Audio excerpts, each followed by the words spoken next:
Saya Made Widiarte dan teman-teman saya akan mempresentasikan tentang berita proklamasi di Sulawesi. Berita proklamasi di Sulawesi yaitu berita proklamasi yang dikumandangkan oleh Soekarno dan Muhammad Hatta sampai di Sulawesi.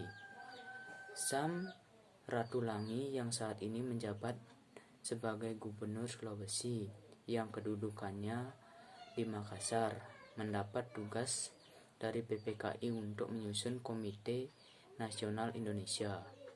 Setelah itu, para pemuda Sulawesi memperbanyak teks proklamasi untuk disebarkan luas ke seluruh pelosok penjuru. Pada saat ini, tentara sekutu dengan cepat dapat menguasai Indonesia bagian timur, termasuk Sulawesi. Sam Ratulangi menyampaikan berita proklamasi ke penjuru mendapatkan halangan dari tentara sekutu.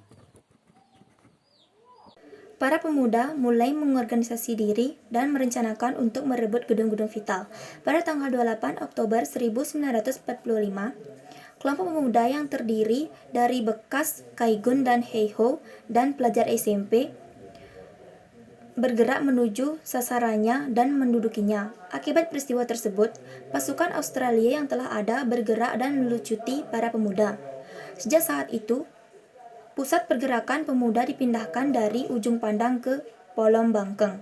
Bahkan Sam Ratulangi kemudian ditangkap oleh Nica dan diasingkan ke Serul, Papua.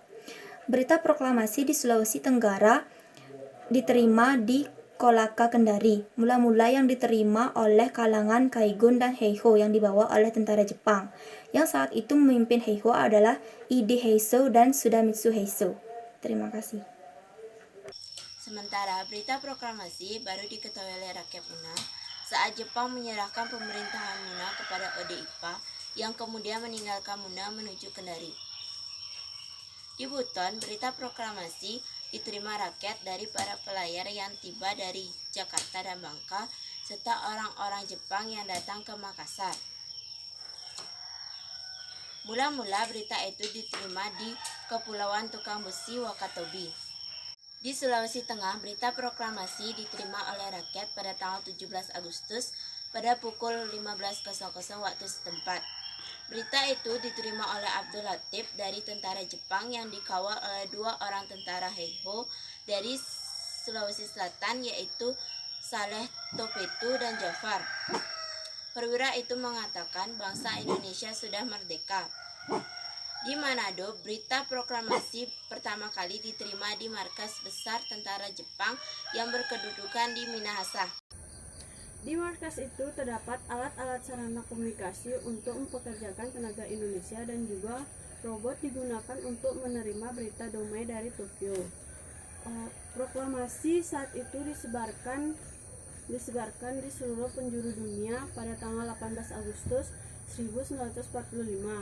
Berita itu bersamaan dengan kapitulasi Jepang dan pemerintahan genjotan senjata. Kedua, tokoh itu kemudian menyampaikan berita proklamasi ke tokoh-tokoh nasionalis yang disebarkan ke Sangir, Taulud, Balong, Manado, dan Gorontalo.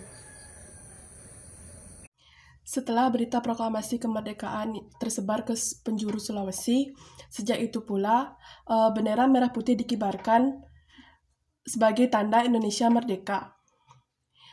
Di Sulawesi Tenggara misalnya, bendera merah putih dikibarkan pada tanggal 17 September 1945 yang diketuai oleh D. Andi Kasim. Di La Susua, bendera merah putih dikibarkan pada tanggal 5 Oktober 1945 yang dihadiri oleh Kepala Distrik Patampanua dan beberapa pemimpin pemuda RI di Luwu. Sementara itu, pada 14 Februari 1946, B.W. Ladian sebagai pemimpin sipil pada saat itu memimpin pasukan pemuda bersama Letkol C.H. Taulu dan Serda S.D. Waisan merobek bagian biru bendera Belanda di tangsi militer Belanda. Di Teleng Manado, peristiwa heroik itu menandai berkibarnya bendera merah putih.